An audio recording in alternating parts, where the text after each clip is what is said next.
It's the Movie Toasty Show. Maddie and her friends head into the woods for a weekend to plan a wedding. They settle down in a camping site next to a grizzly man named Mr. Rogers, but he's not your wholesome PBS instructor. He's a pretty sketchy looking guy. And there's no phone signal, and the trip starts to go a little haywire. Especially when people start dying and secrets are revealed. That's the plot of the new campy horror film KillHer. I just had the pleasure of sitting down with the film's writer and star Tom Quiche and the director of the film, Mr. Robin August. This is a fun ride. Please check out my review of the movie over on YouTube, TikTok, or Instagram, wherever you like, all at movie_toast. But with no further delay, please enjoy my interviews. All right, thank you guys for meeting with me tonight. Just watched the film, excited to sit down with you guys. I guess to start things off, if you guys were to go on a vacation, would you prefer to go camping or go to like a hotel or resort? Personally, 10 years ago, I would have preferred to go camping. Now my body just gets beat up. So I guess now it's a hotel and a resort. But Fair enough. in my mind, I still would rather go camping. But when I wake up, it's, oh, It just gets to you a bit. exactly. I get that. I think for me, it would just depend on where it is. You know, if it's a place that feels like you want to explore outside, then I'd probably rather go camping. But you know, if it was like a beach resort where you couldn't camp there, well, then I'll take the nice resort with the pool and the swim up bar. I don't blame you at that.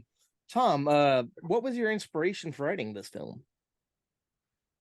Honestly, and it's not sexy at all. I almost died having a hip replacement surgery during COVID.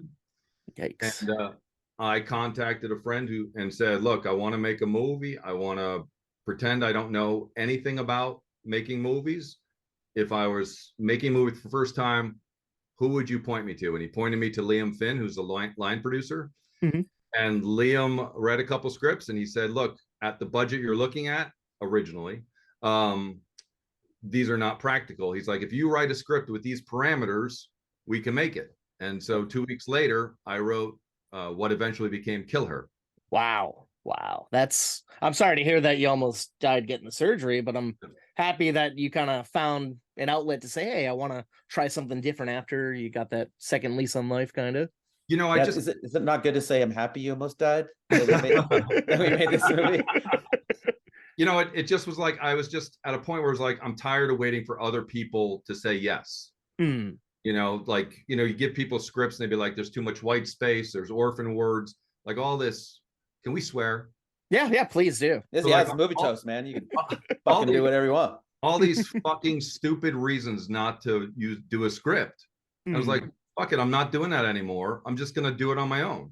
And so that's what I did. I started doing it on my own. And then Ron Roget, who knew Robin, who met the executive producers, Ned and Lan, he was like, hey, do you have a script? And then it all came together quite magically, actually. That's awesome. Now, Robin, what kind of inspired you to do this movie, the direction wise? Like, because there's a lot of cool stylistic things that you did here.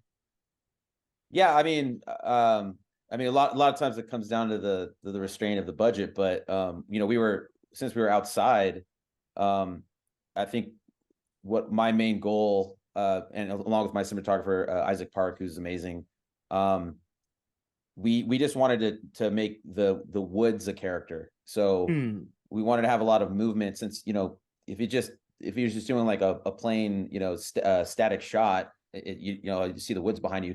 We wanted to have the camera move, so almost kind of gave like a feeling of almost the woods was a character and it was watching their story. So you're kind of a part of the woods, and even you know, part of the movie, it feels like one of the characters, we do some trickery to make it feel like almost like she's fully a part of the woods, and she's like almost controlling the woods and the way it's like moving, and so there was a lot of that stuff creatively to try to you know, take a one location and really give it more character because of the restraints. But in doing so, it led to a lot of really cool creative stuff that I think came out really cool. So Definitely.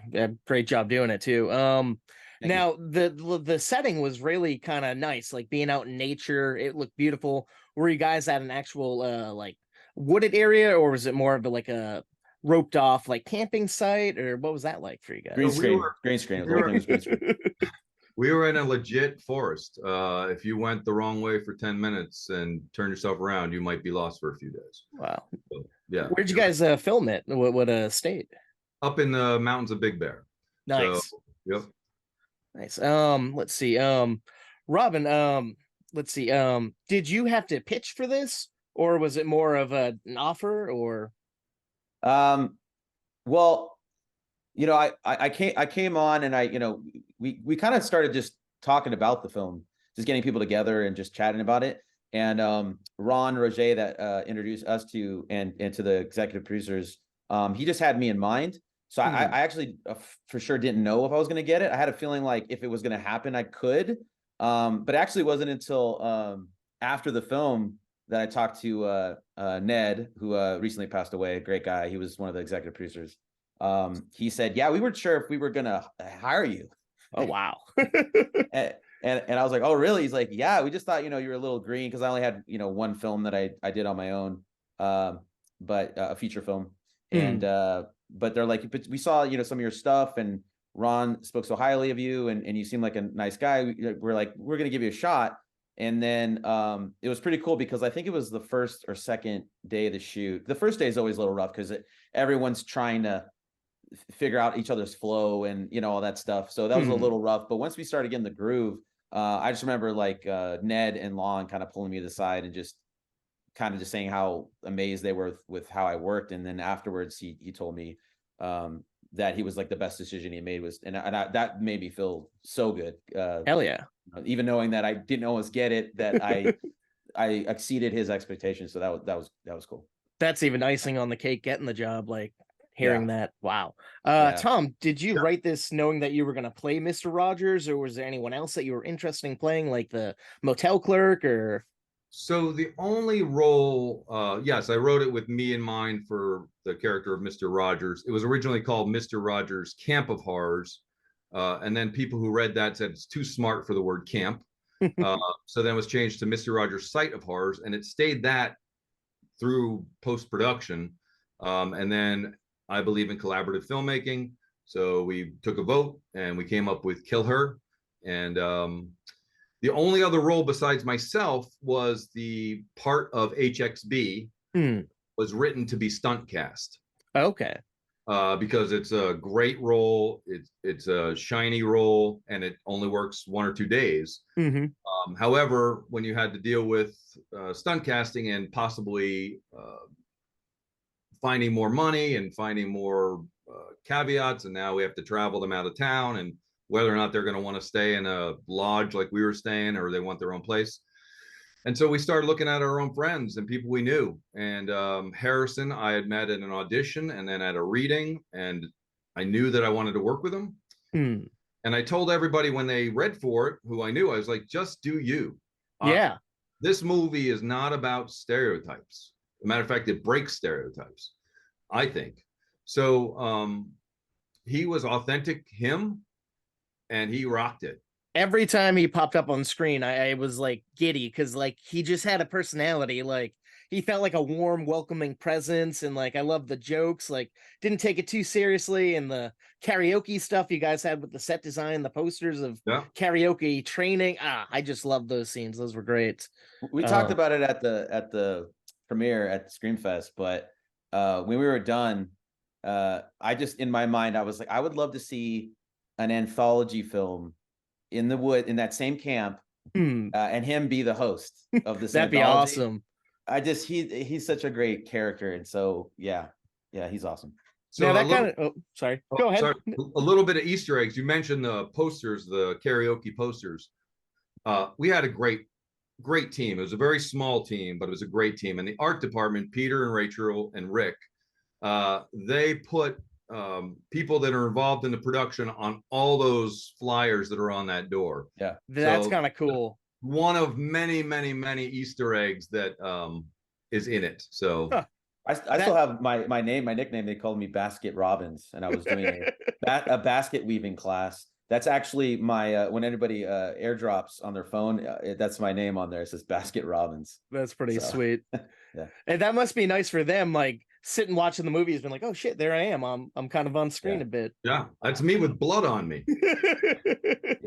Now, there's so many like characters in here. Well, not so many. It's kind of a contained movie, but everyone's so rich and they all have their own different point of views, and they all kind of come together pretty well. Like you said, it wasn't like you didn't stunt cast or anything for it. Is there any character, like a character that each of you's really loved the most to like either write or direct, or was it all kind of simpatico with everybody? I think we probably have different answers. So, Robin, if you want to go first, I'll go second, or I'll go first, you go second. Yeah. I mean, all the actors were amazing. They're great to work with. So I had a lot of fun in different ways. But I'd have to say, I probably extra enjoyed working with MC Huff, just because her character is so crazy. Yeah. and just complex, and so it was just really fun to work with her on different like backstory and just a lot of stuff that's not necessarily like in the movie, but it directed her character. So that was a lot of fun. But I did that with everyone, but with her it was more intense, because she was kind of one of the main characters in the film, like from beginning to end. So and it was fun to collaborate with her. She was very open to ideas and throwing out, even just like the way she looked, her haircut, everything. She was very very collaborative to work with. So that was a lot of fun. And like she was so dynamic. Like I was trying to like figure out the whole time, like, is she good? Is she bad? I'm trying not to spoil anything for the audience, but like just like how she can change everything on the drop of the dime and be like, oh yeah, I'm just messing with you, or like really snap into that killer style mode. Like I know directing wise, that's fantastic, and writing, like you guys made it happen so perfectly, the two of you guys, for her. Thank you. Yeah, she's definitely, everybody knows an Eddie, I think. In a subtle, in any way, in a little way maybe. But yeah, that was fun. Honestly, as a writer, I tend to write, I'm not going to say bland characters because they're not bland at all, but as an actor, I like to bring stuff to a role, and I don't always want it like I have to do this. And like I said with Harrison, it's like, bring yourself, man. Let's make it you. And so while change any lines, or he added a couple things, like a couple phrases or whatever, it's just, the movie's 95% what was written, probably. I mean, if someone came up with a great line, great, perfect. But they brought themselves to the role, and that's what I think is so three-dimensional and fun. All of it. And so I didn't have a favorite character. I didn't have a favorite, part that I wrote. It's like, one was written to be stunt cast just because I thought we could use that if we got it. But other than that, it's like, let's write truthful things, whether they have one line or they have 70 lines. Let's make them interesting and not predictable.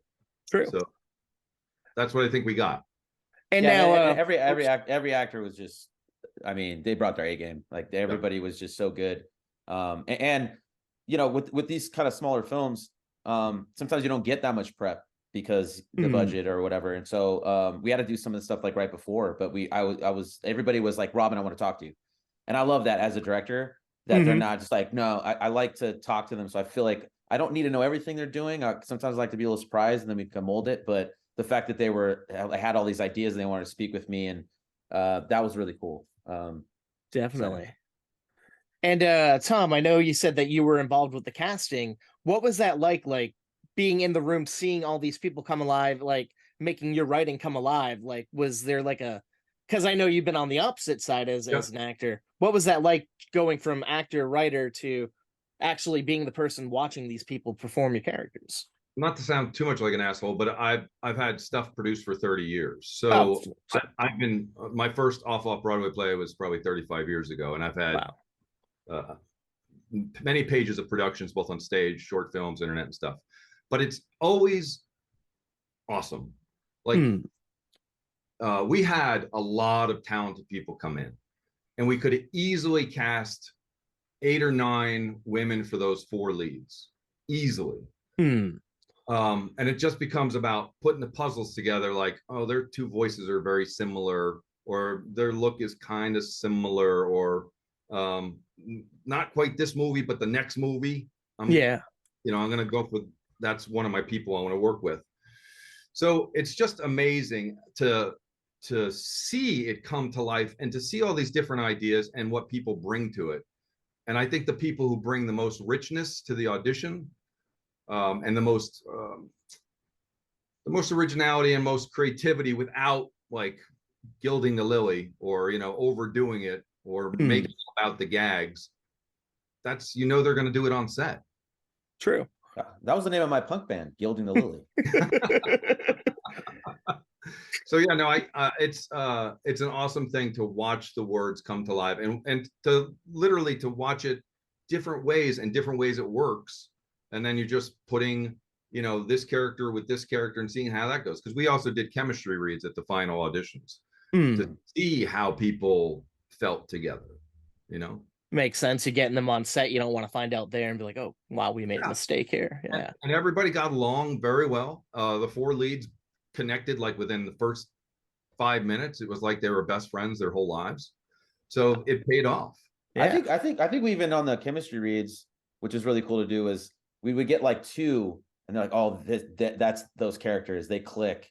And then in a different group, there'd be the other two. And they're like, now we got to put them together and please be good. And this group was just, it just was like, there it is. It was just so obvious that was them. And they're still friends to this day. They still talk to each other all the time. It really felt like they were actual real friends. So it translated on the screen. Wow. I wanted to add one thing. So we had a great casting director named Iris Hampton, who was super talented and brought in so many people we didn't know. And then myself and both Ron Roget, the other producer, we both teach acting from time to time and both act. So we've been in the business for a long time and on both sides, and he produces and he directs and he does other things as well as acts. So there was a lot of experience on our side of the table with Robin and the other producers. So we didn't all agree on everybody. We all knew who was talented, but like the exact composition was like, we always had like, okay, give and take a little bit, but we all got what we wanted. And that is a dynamic, interesting, fun cast. So you guys nailed it too. Like right away, just seeing their dynamics together, like first seeing the two in the apartment together, like, all right, I get their vibe.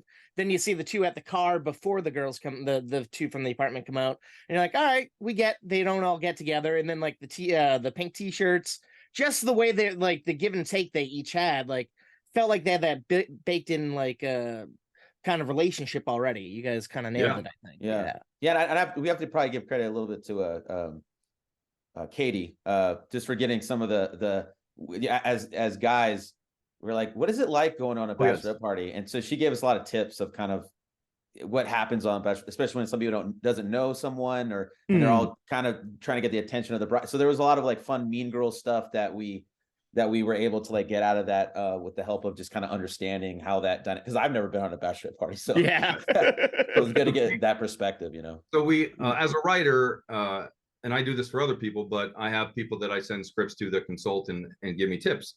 And Ron brought in a friend of his who is very talented, Katie. And so she consulted with the script and with a conversation, and it just, just turn it up a little bit more, tighten up that, loosen up that. So it's super collaborative, this movie, all the way through. From the very beginning, it was a film by all of us. And whether you worked on it for an hour or you worked on it for 3 years, which Robin and I have been working on, and Ron been working on for about 3 years,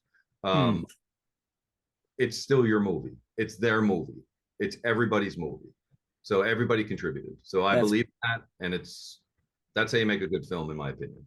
That's the best way. Just not have a dictatorship. Actually, everyone's involved and gets to say. That's nice. Yep. Oh, now, Robin, I know you guys had a shoot out in like a part in the wild, the wilderness, and you had a lot of night shoots. Was there any like which scene was the most hardest to kind of crack on camera? Did it have anything to do with being out in the woods or at night, or was it just something that I wouldn't even imagine, like something so simple looking, but it just took a little bit of time to figure out this is how we should do it? Yeah, I'd probably say we talk about this a lot, but it definitely was the day we had like 52 setups in one day, and it was all the Wow. stunts. Yeah, all the stunts, all the we had a steady cam for only that day, and a lot of the practical effects. So but the problem with that was that we ran into was really just weather elements of doing blood gags and it being too cold. Ooh. So I think that was probably the worst part of everything, because yeah, it could be difficult at night to like light things at night, but it's not too difficult. It's not too bad because the lightings today are a lot. You get a nice a more like consumer grade. You can really kind of light up a forest now. That'd be a lot harder back in the day. True. So it wasn't so much that, it was just the weather. It was just, I mean, even like the day that Jack Schumacher, who plays Jagger, I mean, we were originally gonna have him with his shirt off, looking all buff and just like hitting the hammer like super 80s style, and it was just freezing. It would have been torture. I mean, he was already tortured with his shirt on. So yeah, just the cold, just the unexpected lower temperatures was probably the hardest part of the shoot. And I don't think it was too bad that day though, if I remember right, Tom, on the 52-day setup. It was as bad as some of the other days. It wasn't as bad as the like 2 days before the Yeah. shirtless day. Yeah, no, that was Yeah, 15 degrees Fahrenheit. 15 degrees Fahrenheit. But that was what's crazy, because like we were talking about it too. We were like, if we would have done this day on that day, the whole thing would have, you know what I mean? It's like everything still worked out the way it was supposed to. It's like we still got it through. But if like we planned this day to do those stunts, all that stuff with the blood, it probably wouldn't have worked out because it's just too cold. Yeah, we were legitimately in the mountains because it would go from beautiful sunny 70 degrees to looks like it's going to rain, cloudy, and the next day it was hailing and snowing, and then it was 15 degrees Fahrenheit one day. Like, wow, it was all, we had snow, we had rain, we had hail. I mean, and we shot only in 10 days up there. Yeah. Oh, 12 days altogether, 10 days up there. 12 days for the whole film? Yes. Holy crap. This movie is impressive to watch, but when you know the strings, this movie's amazing. That makes it even, like, you guys have a lot, like 52 setups for like that. Wow, like I'm just blown by all that's impressive. You guys killed it. I thought maybe at least 20 days, but wow, 12. I wish. We were on schedule and we were on budget. That's fantastic. And it was rockets. Like, Isaac and Robin worked great together. The crew worked great together. People worked in different departments and helped them. I was breaking down sets, while I wasn't an actor and while I wasn't a producer, and like everybody was pitching in. So it was amazing. Speaking of the hail and the difficult, actually the hardest shot of the whole movie is just the women in the car. Yep. Just driving to the woods. That was the hardest shot. We had to shoot that like 3 times because one of the times Jenna Z, she's like in the car playing Maddie. She's like trying to do her like look out the window and there's like hail hitting her face. Ooh. It was like, we gotta stop. It's like I can't take this out in VFX. I can't take the hail out. So but yeah, that was probably the hardest shot because we just couldn't. It was always a weather thing or the sun or something going on. Wow. Which is funny considering, although the practicals and the stunts and stuff, that was the most difficult shot is kind of hilarious. That's wow. And I'm hopefully not spoiling things. Hopefully, if everyone watching has seen the movie already at this point, but there's kind of a mid-credit stinger that could set up a possible future for a certain character. Are you guys talking about possibly doing a spin-off or sequel, or is that something you're gonna look at later on down the road? So originally, I wrote it as Mr. Rogers' Site of Horrors, and it was conceived to be a serial of types. However, the very first script that I started writing, it quickly was bigger than my budget. So actually, the movie that you're seeing now is actually the prequel to the movie I originally wrote. Oh, wow. And that was all done in that 2-week period. So I basically started a script and realized I'm writing something way too expensive. How do I make this cheaper? And it's like, okay, what happened before this moment? And that I realized was, hey, I can do this cheaper.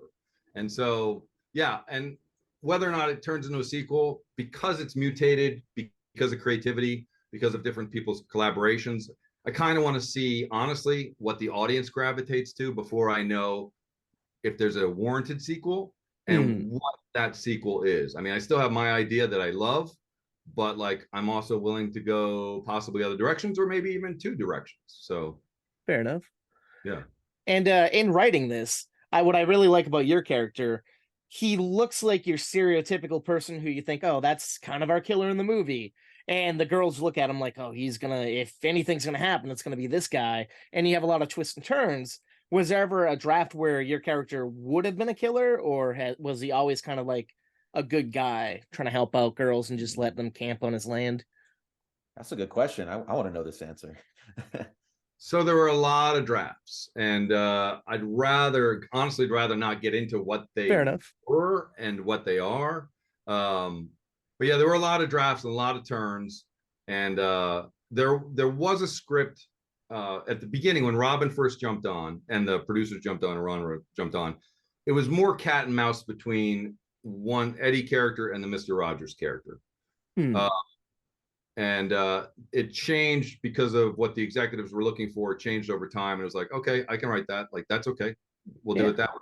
So yeah, it's collaborative, and Fair enough.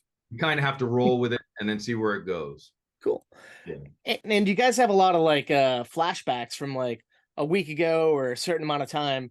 Were those always written that way, or is that something you guys found in post? Like Eddie going to the camping site beforehand. And Yeah, it was like... all written. The slug lines or on the screen, we put those in obviously later because we had to clarify. We wanted to make sure we didn't lose the audience. Fair enough. That was the discussion that we had. Like, do we need them? Do we not need them? But yeah, the script is pretty much what it was written. Wow.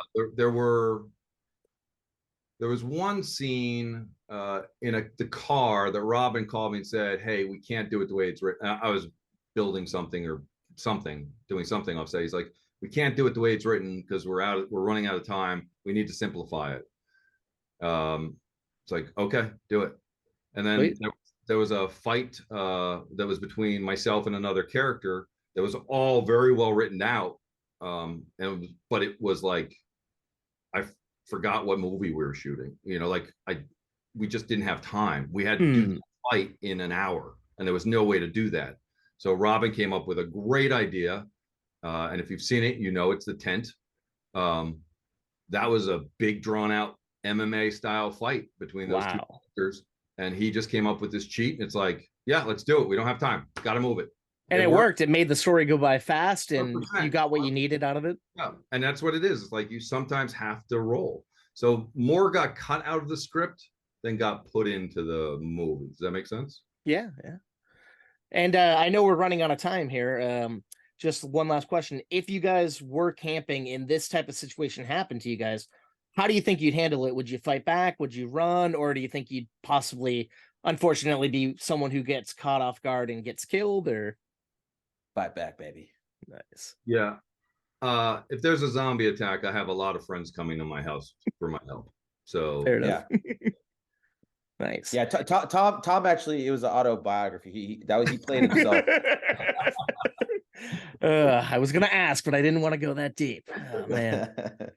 Well, I thank you guys very much for your time. I can't wait to see what you guys do next. I hope you guys get to do something in this world, or if it's something new, I'm going to be looking forward to it. Thank you so much. Thank you. Awesome. Thank you. It's the Movie Toasty Show.